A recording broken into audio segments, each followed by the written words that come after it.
My name is Chloe Cole, and I am a detransitioner. Another way to put that would be, I used to believe that I was born in the wrong body, and the adults in my life whom I trusted affirmed my belief, and this caused me lifelong, irreversible harm. I speak to you today as a victim of one of the biggest medical scandals in the history of the United States of America. I speak to you in the hope that you will have the courage to bring the scandal to an end and ensure that other vulnerable teenagers, children, and young adults don't go through what I went through. At the age of 12, I began to experience what my medical team would later diagnose as gender dysphoria. I was well into an early puberty, and I was very uncomfortable with the changes that were happening to my body. I was intimidated by male attention, and when I told my parents that I felt like a boy, in retrospect, all I meant was that I hated puberty, that I wanted this newfound sexual attention to go away, that I looked up to my brothers a little bit more than I did to my sisters. I came out as transgender in a letter I sent on the dining room table. My parents were immediately concerned. They felt like they needed to get outside help from medical professionals, but this proved to be a mistake. It immediately set our entire family down a path of ideologically motivated deceit and coercion. The gender specialist I was taken to see told my parents that I needed to be put on puberty-blocking drugs right away. They asked my parents a simple question: would you rather have a dead daughter or a living transgender son? The choice was enough for my parents to let their guard down, and in retrospect, I can't blame them. This was the moment that we all became victims of so-called gender-affirming care. I was fast-tracked onto puberty blockers and then testosterone. The resulting menopausal-like hot flashes made focusing on school impossible. I still get joint pains and weird pops in my back, but they were far worse when I was on the blockers. A month later, when I was 13, I had my first testosterone injection. This caused permanent changes to my body. My voice will forever be deeper, my jawline sharper, my nose longer, my bone structure permanently masculinized, my Adam's apple more prominent, my fertility unknown.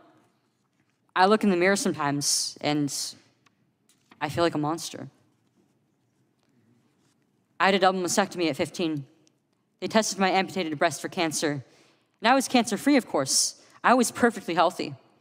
There was nothing wrong with my still developing body or my breasts, other than that, as an insecure teenage girl, I felt awkward about it.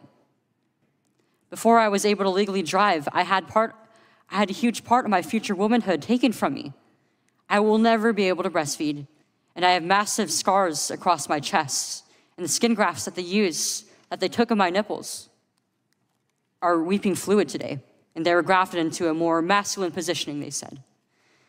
After surgery, my grades in school plummeted. Everything that I went through did nothing to address my underlying mental health issues that I had. And my doctors, with their theories on gender, thought that all my problems would go away as soon as I was surgically transformed into something that vaguely resembled a boy. Their theories were wrong. The drugs and surgeries changed my body, but they did not and could not change the basic reality that I am and forever will be a female. I wasn't suicidal. I was a happy child who struggled because she was different. However, at 16, after my surgery, I did become suicidal. I'm doing better now. My doctors had almost created the very nightmare they said they were trying to avoid. So what message do I want to bring to American teenagers and their families? I didn't need to be lied to. I needed compassion. I needed to be loved. I needed to be given therapy to help me work through my issues, not affirm to my delusion that by transforming into a boy, it would solve all my problems. We need to stop telling 12-year-olds that they were born wrong, that they are right to reject their own bodies and feel uncomfortable with their own skin. We need to stop telling children that puberty is an option, that they can choose what kind of puberty they will go through, just so they can choose what clothes to wear or what music to listen to. Puberty is a rite of passage to adulthood, not a disease to be mitigated. Today, I should be at home with my family celebrating my 19th birthday, and instead I'm making a desperate plea to my elected representatives.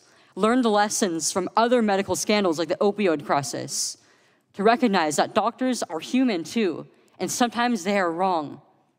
My childhood was ruined along with thousands of detransitioners that I know through our networks. This needs to stop. You alone can stop it. Enough children have already been victimized by this barbaric pseudoscience. Please let me be your final warning. Thank you. Today's your birthday?